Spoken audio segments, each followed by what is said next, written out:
And welcome back to Baseball Barbacast. We are now very excited to be joined by a very special guest. Jake, it's as good as it gets. It's Mike Zunino. Mike Zunino, welcome to Baseball Barbacast. This is a long time coming. You just recently announced your retirement. First and foremost, congratulations. How are you feeling? You are a retired Major League Baseball player. How are you feeling? First, thank you. I feel great. It's one of those things where, I can remember the beginning of it all like it was yesterday. So to think, is 11 seasons and everything that's happened in between, it's been awesome. The game takes a toll on you sometimes, and it's one of those things where I couldn't ask for it to go any other way. I've been able to experience a lot, so just very grateful and blessed for how it all turned out. And we're not getting like a Brett Favre, Roger Clemens style thing where like every June it's like, oh, Z's back. Like we have a decade of you, going to play for the Vikings and whatever. No, you know what? It was one of those things. Once February rolled around, I got like a little bit of antsiness, knowing I should be doing something. When it's part of your life for that long, I can look back to even how the last couple spring trainings were and what I was just trying to do in spring training to make sure the body was ready to go into 162. And I think I maybe got 40 games each one of those 2 seasons. But it's one of those things where it's just so instilled in you what you do in the off seasons, what you do in spring trainings. Even my wife was saying, we're usually, hustling around, packing the kids up, packing the cars up. So we're wired in a way where that time, one, it's fun for us. And two, it's a big part of getting to the season. But no, right now it is, I'm happy. The body's feeling great. So it's just going on, enjoying following baseball as a fan. When you're a pro baseball player, the rhythm of your life is the same like every year. And so when you talk about getting ready to go to spring, like your body clock, like your muscle memory is like, all right, time to pack up the car. Is there something that you're looking forward to doing over the summer, whether that's like July 4th or being at someone's birthday in mid-May? Like, are there anything or like any activities that you never got to do because you spent your whole summers playing ball? Yeah, I was just say so. My wife, myself, and my daughter, our birthdays all are at the end of March. My son's, midway through April. So being around for those birthdays, as you start to grow a family, and you realize, I think opening day has been on my wife's birthday a couple times. Not ideal for that stuff, but like just seeing those things. Yeah, being injured the last couple of years, I was back for a couple of July 4th, and you're just like, man, this is. I could see why the big deal of it, for everybody else, and it's fun to be playing on those days. The nostalgia of baseball on the 4th of July it is hard to beat. But I was out back with my brother-in-law's last night. It's like 60. It was like 63 degrees, and we were hanging out, and I was just like, my one brother-in-law goes, man, this would be a perfect night for Sunday night baseball. I was like, I don't know what that's like, to be able to sit back, weather's nice, throw on a game and relax. You're either playing in it or you're traveling.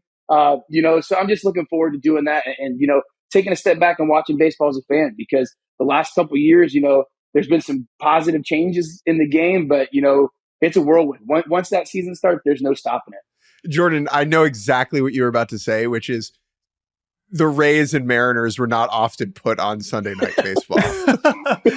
Well, that's definitely true. But that actually was not what I was going to say. I was just going to say, as you were describing, that scene and Jake's kind of looking ahead to the summer, but even right now, right? Like as a catcher, and we're going to get into life as a catcher and what makes being a catcher so difficult in the major leagues. And I think you're obviously qualified to talk about that, but catchers are so busy in spring training in particular. I mean, you're not only are you having to meet like 100 new people and learn all these different pitchers, but you're the one catching the bullpen. You're the one hauling your bags all over the place. I watched you do this a year ago in Cleveland spring training, like this. It's nice to probably just hang out and be like, oh man, I don't have to do all my catcherly duties anymore. Yeah, it's something I thoroughly enjoy. I think, the thing that you miss the most, and, talking to people that have retired, that have walked away from the game on their terms, what you miss is you miss the camaraderie, you miss the clubhouse feel. And, you could be 32, 33, you could be 45, you're still going to miss it when you walk away. But I think it's unique for, obviously my position. It's one of those things where you go in and it's like you're not only meeting, maybe the 15 potential pitchers on the team, you're meeting 25 of them. And you want that relationship to be there. It's a part I thoroughly enjoyed about it, working with the pitching side of it, working with pitching coaches, working with bullpen coaches. I've been very fortunate. My 4 years in Tampa taught me a lot. And then it was awesome going back to Cleveland last year, being able to rekindle, with Carl Willis and be able to catch up with a guy that was my original pitching coach when I first got called up. But seeing how the game's changed, every year was a new learning experience. Technology's advanced it. Scouting reports have advanced it. It's just sort of turned everything, in a different direction, which I don't think is bad, but it's more in depth. So just one last thing. You talk about what you'll miss. So I played like mediocre Division III baseball, right? And when I walk by a field and there are people playing, I feel no itch. But if I'm on a charter bus on the way to like a wedding, oh my God, do I miss ball? Right? Like that, those are the moments that you miss. It's less about like the playing of the sport, and obviously you miss that too. But it's like all the ancillary stuff around it, right? Like the feeling of being on a bus and it's like you look around and everyone's in a suit. And you're like, what? Like what are we doing here? Like someone put on a movie. Yeah, I think, you're going to go through all those levels. We haven't flown anywhere yet, but I'm sure the first time you hop on a plane, you're like, man, X amount of time I've spent on the plane traveling around the country just to go do, what I've loved. So those little things that, you're not used to. But yeah, like so far, I've been able to, stay busy. My son is into baseball. I'm very lucky with that. So it's one of those things I can just, I'm living it through him. Any itch I have to go do it, I can go throw on BP or play catch with them. But it's been nice. I mean, I think the biggest thing is over the last couple of years is getting my body back to a point where I'll be able to continue to do that. And that's the wear and tear of the job. It's what we the reason why we were able to do it for so long. But at the same time, to be able to move on and advance and be able to have your health too. So we want to do definitely some reflecting on your major league career, but I want to go back, a lot farther than that. This is a question we like to ask a lot of big leaguers at any stages of their career, because at some point you kind of realize like, oh, I'm a little bit better than my friends. And so I'm curious for you, I know growing up in a baseball family as well, when did you kind of realize, how old were you when you're like, all right, like baseball is going to be my thing. I might be a little bit better than everyone else around. Yeah.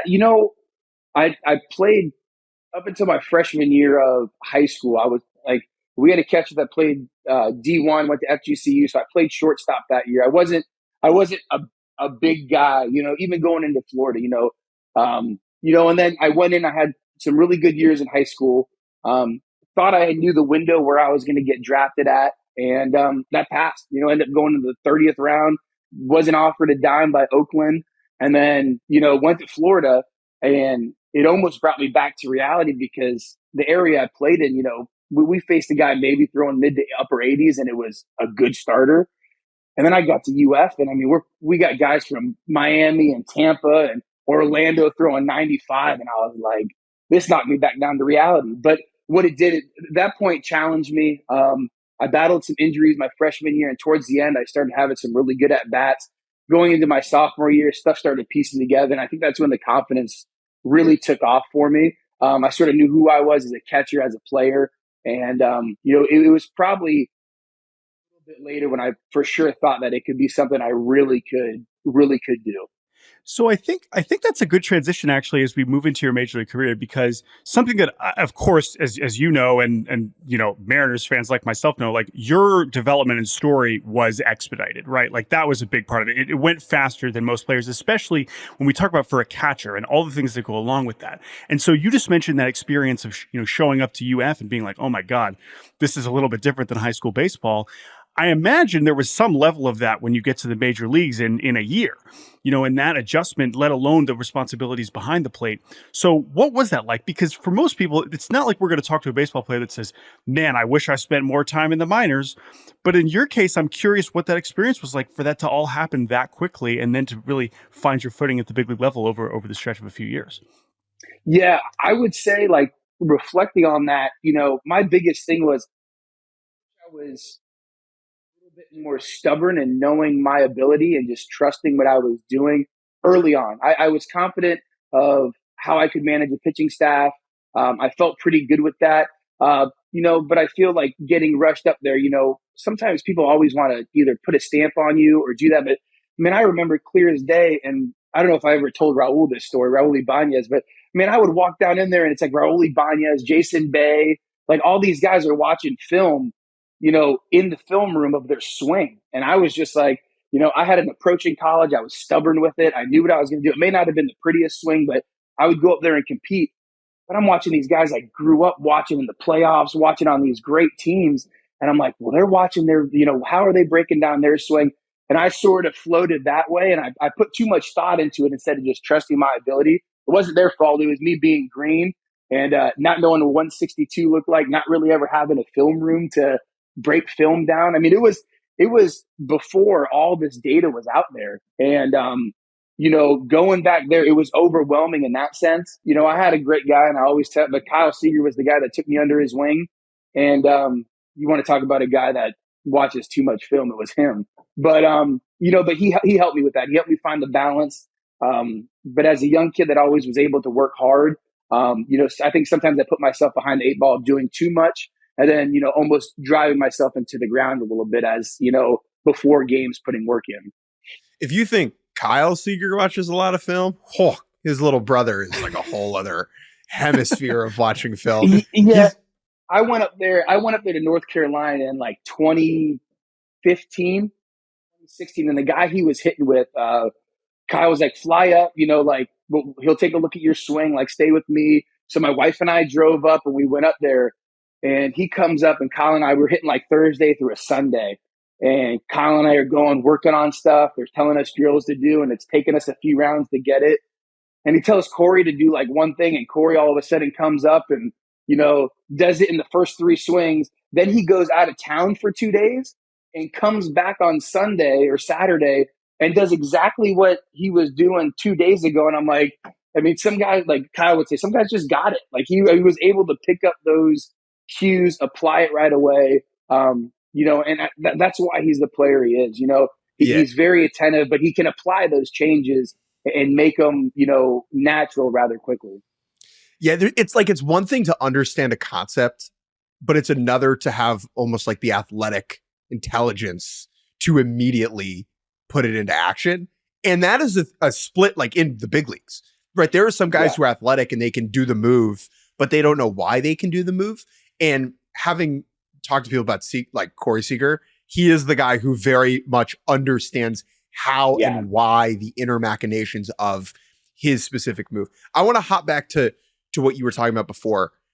When you got to the big leagues, the sense I get is that the offensive side of the game for you was more of a challenge than the defensive side. Was there any, like when you got there, did you feel ready to go as a catcher?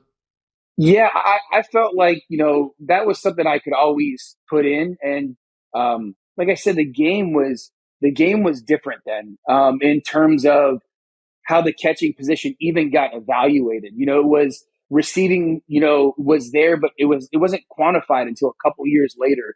Calling a game was still, like you could go about that as more of an old school way, and then seeing what it's transitioning to now. And every club's different. I learned a lot, going back with Carl in Cleveland than what we were doing in Tampa. So you can see where stuff changes. But when I got up there, I felt pretty confident that. And honestly, when I first got called up, I should go back and say it, like that 2013 season, it was actually good. Like I was hitting well, and then I broke my hamate bone in July, and I think I came back in like 22 days. It was like young, green, like, hey, like I want to show these guys I'm tough. I want to be the catcher of the future. And like I look back and I'm like, man, like I think we were like 15 games out of first place, 16 games out. And I was like, man, if I would have just taken my time, because little do I know, that injury happening late in the season and rushing back hurts, your overall, whether it's your strength going into the off season or how you're going to feel hitting, like all these little things that you change, we're creatures of manipulation just to be able to get through a game or get through an at bat. And now looking back, as a 22-year-old kid, I was doing what I thought was right. I can't blame that. But when I tell guys now, and I'm like, look, if it takes you an extra week, an extra 10 days, 2 weeks, just do that. Like we will patch gap it. We will be fine. But that's something that could affect something way further down the road. So you mentioned that battle early on, especially when you are kind of rushed to the big leagues that quickly, and you are the high draft pick. Oh, I got to be the catcher of the future. It takes a few years. You have the injuries, but then it really starts to come together in 2016, 2017. A lot is made of that trip to Tacoma. This is something that I of course remember very vividly. This is really when I'm tweeting Mike Zunino is good 3 times a week. This is really when it's picking up. Okay. I'm curious, as you reflect on that time, was there one moment, was there one hitting meeting, was there one adjustment that you kind of unlocked something offensively where it was like, okay, I'm starting to figure something out? Because of course, in 2014, it's not like you weren't hitting home runs, but it really started to come together a little bit more completely offensively at that point. Yeah, that was a lot of factors that went into that. And I think there was a lot of built up, tension. I had, different hitting coach. I mean, I had 4 or 5 different hitting coaches, so I got to a place where it was like, I was with the organization I was drafted by, and I was just looking for, some type of stability in terms of what I was going to do in making swing adjustments. Instead of just trying to swing, I found something in the cage. Well, I got sent down, and I ended up working with Mike McCucci, who was the field coordinator at the time, and he was in charge of catchers in spring training. And it was a guy that I really trusted. And he sort of broke it down in an interesting standpoint. He was like, look, he's like, I'm not saying you run at the same rate. I'm not saying you do certain things at the same rate. He's like, but let's look at your athleticism in the batter's box and let's compare it to somebody. Like your athleticism and your strength. And the first person he pulled out was like Mike Trout. And I started laughing. And I was like, get out of here. Like, he's like, no. He's like, I'm being serious. Like, if we're going into the batter's box and we're just asking you to do a task, he's like, I'm not asking you what you're going to do once you leave the batter's box. He's like, I'm just saying, like, in that batter's box, what do you like, who can we compare you to? And I was like, okay. And I just, it was the first time where I was like, I'm just going to pound questions. And it sort of came out to the sort of the scissor type thing. I was trying to neutralize my back leg. I was trying to be able to get some type of block into my front hip. I was in a term almost being too athletic. My hips were rotating too fast.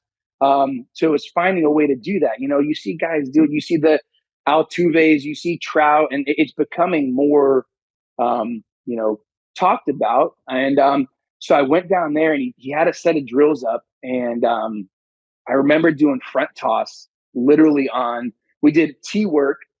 I think I did T work in the cage, went to the field, went back to the cage. He was like, do you want to like not play today? I'm like, no, like I'm not staying here for long. Like I refused to like it be like a month thing. So I played that game, and after I DH'd, after every at bat, we would go back up there and we just pound in these drills. But I remember the first time I went and did front toss, he was like hit a line drive like over the second baseman. I mean, I absolutely pounded a ball, and I was like, okay, like that would be something. So I ended up doing. I think I was there maybe 10 days, and I'll never forget this. Once I got called back up, I had a conversation with Danny Valencia, and I don't know if you remember that stretch. Danny was really struggling too, and he ended up going through a stretch. I think he got 12 consecutive hits in 12 at bats, and he pulled me aside. He said, "Look," he goes, "if I could do it," he's like, "you can do it. Take one at bat at a time." And it was the first time I took the foot off the gas and just challenged myself to have one pitch at a time, one at bat at a time, be stubborn in my approach. And I mean, it clicked. I mean, arguably 2017 was the best year of my career. If you look at average home runs, and I got away from it a little bit in 18. Literally the day before spring, I blow my oblique out, and I had a great spring, and I just couldn't get back to it. And then I really didn't get back to it until probably the off season of going into 2020. So it was it was a crazy ride, but I mean, I remember those days like yesterday, and those are the guys you appreciate. Those conversations, 7, 8 years later, and the time and the effort that either veterans are talking to you about or coaching is helping you with, like, those are the ones you remember because the onpouring of support guys are trying to do. 2017, he's the second best catcher in baseball. It's no offense, but Buster Posey was a little bit better. I don't know if you're familiar with his work, but he was all right. But like, like you were raking. Like this was about as good as like a catcher was that season, you know? And I think it must be cool for you to look back and be like, if X hadn't gone this way, if I had this consistent approach, if these injuries, like you did it.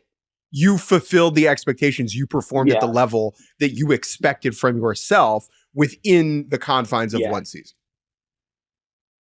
Yeah, and I think the biggest reward of that, I think I was hitting like 160 something with like 100 at bats. I think I ended up over 250, and I remember, I think it was the second to last game of the season was the first time I got over the 250 mark, and then I got over there, and Scott after that, like he took me out of the game. And he was like, hey, you're not playing tomorrow either. I think going back to that hotel room, it was in Anaheim. I remember it clear as day. I sat there and I took the biggest sigh of relief, and I was like, what just happened? Like it was just a stretch that, you know, going into March and April, like April and into May, like it seemed unfathomable. And I tell guys that now, you know, it's like we put so much weight on a stretch of at bats, but like once you've done something like that, you know, it may not be repeated, but you understand it's possible. And, you know, that little bit of knowledge and hope in the long term of a season is what really can get guys through. It's clear that you have such a strong, you know, vivid recollection of so many of these individual small moments, so that we could go out, we could be pulling out random games from 2018 that I'm sure you could recall. But I do want to move a little bit more forward towards, again, you mentioned more injuries kind of make that next season a little bit more challenging. And then the trade happens. And I'm curious with Tampa Bay, like that was a massive deal for you, I imagine personally, of course, getting to go back closer to home. But from an organizational standpoint, it sounds like you really then had, not a second win is a bad way to put it, but like the All-Star season comes in 21, right? 2020, you hit 4 homers in the postseason. I mean, the 2020 postseason is probably its own podcast on its own, I imagine. So, but I am curious for your tenure in Tampa Bay, what are the things that really stand out about how you kind of found another gear there, you know, being an All-Star? And there's some crazy stats about some of the power numbers you put up in 2021. Yeah. So, I mean, 2019, you know, I'm catching, I ended up getting hurt. I think we had 3 guys, maybe 4 catchers get hurt in Tampa, and we trade for Darno, and like Trav's the man.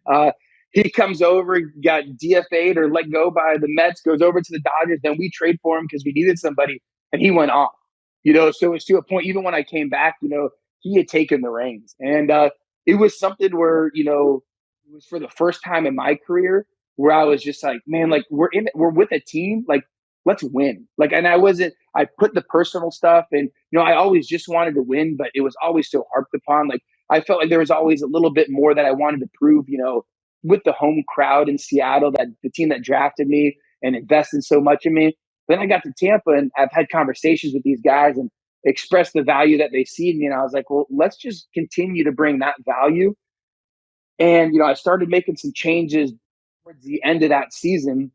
And then 2020 comes, or the off season going into 2020, and Eric Neander calls me, and we reach a deal, and he's like, but I'd like you to come in and, you know, meet with some of our, you know, biomechanists and all this stuff, and let's sort of get some evals on everything. So I went down there, did some stuff, sort of found where my body was, you know, where, like, how can I ship my quads off from catching, and, you know, really get into my glutes and be stable and do a bunch of stuff like that. And I did that. I went this spring. And again, 2020 had a great spring, and then COVID happened. And I was like, damn. So I'm at home, you know, I got a net. I got a machine spitting foam balls at me as fast as they can. I'm trying to hang on to these swing changes I made, you know, like the guy I was working out with, that all this information of what I was doing, like, couldn't really go see him, didn't know when we were coming back. So I was just trying to keep that in stock, like everything, you know, in a good motion. We come back, you know, took me almost until the playoffs. back to where I was. And I think that was just the continued, repetition and everything. And then, it's funny how you come in and stretch a good playoffs and, still get, end up I had an option on the end of the 2020 contract, got that declined because of the financial issues of COVID, and then reached another small deal with that big escalator contract and option for Tampa. But that 2020 playoffs really propelled me into a really good offseason and a really good mental state to go into 2021.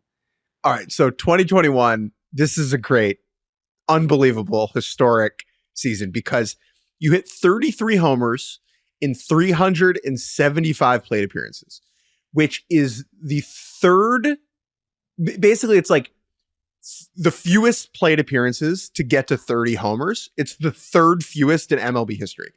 Okay. So it's McGuire, Mitch Garver in 2019, and then you in 2021. 33 homers, 375 plate appearances. So when you're like, what is that experience like? Because when we talk to catchers or players who don't play every day, the overwhelming sense that I get is it's really difficult to stay in rhythm when you're only getting a certain amount of plate appearances a week. Whereas you somehow kept the rhythm going through 375 plate appearances. Well, I mean, I remember that completely because, my years in Tampa, my years in Seattle, I was catching in the 120s. I think I had one almost close to the 130s. So, like, the volume was there. But then, like, Tampa, Cashy and those guys are amazing. They know when to give you a break. They, and it kept me fresh. But it got to a point when I was feeling really good and I was getting frustrated because I was like, man, like, just keep throwing me out. Like, I can do it. Like, just keep throwing me out there. Yeah. And then I think I was talking to my agent one time. He's like, have you ever seen your numbers like after you have an off day? And I'm like, no. And it was like I was hitting like 500 with X amount of my homers like after I had been given a day off. So then I was like, I wasn't looking for days off, but I was like, all right, like my mindset changed. I got my body taken care of. I got, what I needed to done in the cage. And then I would go in there and I had this confidence of where it used, like if I had something going good and I had an off day, it was like, damn, like, how am I going to hold on to this? And then my mental like state shifted to like, all right, sweet. Like I know what I need to do to, get ready for this next day and then go catch 3 more in a row or catch 4 in a row. And I give credit to those guys. I mean, they lay out your playing schedule in advance. So, like you are fully prepared of what you're going to go do that week. And, as a player, that's all you can ask for. Let's stick on the homers here for a second. You hit a lot of them, not just in 2021. What home runs stand out when you're thinking? I mean, it seems like you probably remember 90% of them based on your recall that you're describing. But, you had a couple walk-offs in there. You, of course, had some postseason ones. You had some of the farthest home runs that we've seen in Major League Baseball over the last 10 years. Well, are there any individual ones that stand out to you that you look back on or go back and watch the highlights of because they're especially memorable? I mean, I could, like you said, I could rattle off a bunch. I think you don't really think about it until done or somebody asks you this question. But it's one of those things where going back to like my first career home run, like I remember like not sure if I believe it was Coco Crisp robbed it or not. I had no Oakland. idea. Yep, I remember. Yep. Obviously the walk-off home runs. The one I hit against, I believe it was Kinsler. Yep, Kinsler. They were both against Minnesota, weirdly. Yeah, the one to right center was one of those where like I went up there with an approach. I knew he backdoored the 2-seam. I was trying to just stay inside of something and drive it that way, and it worked out. The one against the grand slam against Cobb, I think that gave me like 8 or 9 RBI, something like that game. That was probably the farthest one I've hit in Safeco. And then going to Tampa, the biggest one was obviously the couple I hit against McCullers. Just the one I hit in Game 7 was just the same scenario. I mean, he was peppering me in a spot, and he was throwing his breaking ball, and it was sharp, and I was just shifting my sights up, and I fouled a couple heaters off up in the zone that were like mid-90s, and I just finally got a hanging breaking ball right where I was looking. It was like just getting and competing to get to that. I believe it was a 3-2 count or 2-2 count, and putting that swing on it. And that scenario was just Game 7 was a little weight lift off the shoulders. I was like, all right, let's just go out and win this game because in those scenarios, you just never know what's going to happen. It was, my first taste of the playoffs. I didn't play in the playoffs in 19.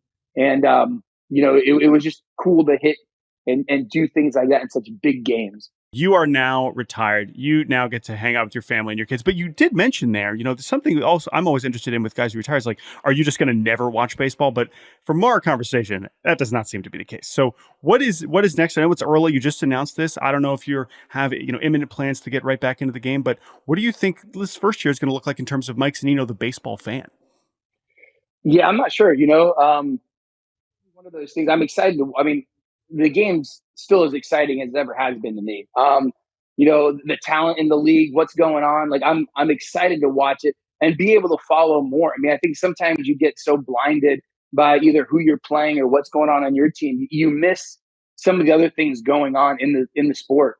But yeah, for me, I'm going to enjoy this time with family, continue to get to a spot where my body feels great, and recovering from that career.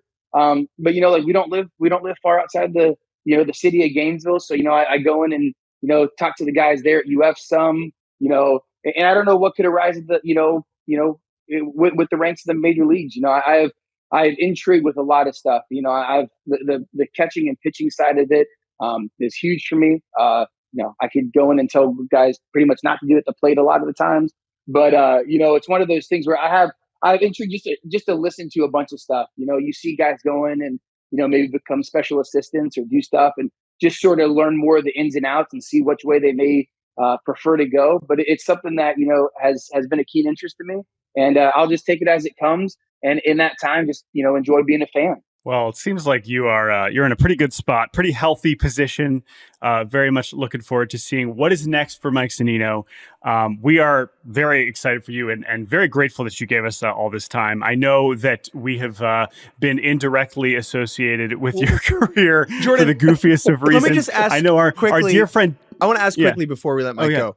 I want to ask you, Jordan, when you started tweeting Mike Zunino is good. I need this backstory too. I don't want to ask as the interviewee. I got you. It's only fair. We've asked you enough questions. Jordan, there are many baseball players, some of whom, no offense, Mike, were better than Mike. Okay. What was it about Mike? I never tweeted Buster Posey was good. That's the thing. I guess everyone kind of knew that. I guess my question for you, Jordan, is what about Mike within the context of the Mariners at that time and his game made you want to start tweeting out Mike Zunino is good every single time he hit a homer? Yes. So I would say that, again, the timing of all of it was very important. And I think, again, Mike, to give you background just on me personally in the 10-second version, I really became a Mariners fan because of Felix Hernandez. This was not something I had no Pacific Northwest ties. So it was really Felix was my favorite pitcher, and he really got me to start watching the Mariners all the time. And that really began watching every day in 2013, right? So as you're getting drafted and coming up and watching your career and watching it, the ups and downs of it, once it started to all come together, and especially when we were all learning about the things you referenced, catcher framing, catcher defense, understanding what it means to be a catcher and the value that the catchers provide beyond the batting average, it was it became a reason to be no, this guy is good. I don't care that he's hitting 200. It was really that simple. And I think it was something that a lot of people, baseball fans and people who are more sabermetrically inclined, started to realize, to what it means to be a good catcher is so much more than one stat or anything. And then obviously once you're hitting 250 with slugging 600, then it's a lot easier to do it anyway. But it was really that whole thing and the appreciation of the catcher position, the fact of everything that you'd kind of gone through at the beginning of your career with the injuries, with the being sent down, really, and that narrative of being sent down and called back up and it all coming together, I was like, it's happening. And we all have to accept it. He is good. I know we've been waiting for it, but it is happening. And so that's really the gist of it. And obviously, I'm very fortunate that you indirectly not being on social media, bless your heart, good move. Has been a good sport about it, because I understand that at some point, I imagine your lovely wife let you know about this. But I don't know. I'm curious when you started to find out too, honestly. The first time I heard it, I think it was PR guys at the Mariners, have you heard about this? And I was like, I've been off since 2012. I got no idea. But they started saying it. And then you started some people around the stands and stuff like that were whether it was shirts or whatever. And I was like, what the hell is going on? And, but no, it's one of those things, all the things you said, it's one of those full circle things. For me, if there wasn't those struggles and some of those times, I don't think I dive as deep, into maybe the catching position, the defensive side of it, the game calling, the importance of pitcher catcher relationships. There's so much that gets touted on the offensive numbers, and I think that sometimes the hardest thing young catchers and to implement with them is how do you learn your guys? What do they do well? And how can you navigate them through a game? I wanted to do that. It's not easy when you're a 22-year-old kid and, it's Felix and Joe Saunders and Hasashi Iwakuma. And you're just sitting there and you're like, man, these guys are established veterans, but if I show them that I am willing to put them first, and how can I do that? So like I said, during that time, funny, I didn't know much about it. I always wanted the backstory as we ran into each other in spring training fields and stuff like that. But like I said, going back to that part of it, change any of that, because I think what I've learned through those years and what I can help people with now in that part of the game was solely correlated with, some of the struggles, but it also let me dive deeper into certain aspects of the game. Well, oh man. Mike Zunino, good player, good person, good podcast guest. I have 100 more questions, but you have your retirement to go enjoy. So thank you so much for your time. Enjoy retirement. Best to your family. Thank you for everything that you've done for us as goofy baseball fans and baseball internet creators. And congratulations on an incredible career, Mike. We really appreciate the time. Thank you, guys. I appreciate you having me. Enjoy doing nothing.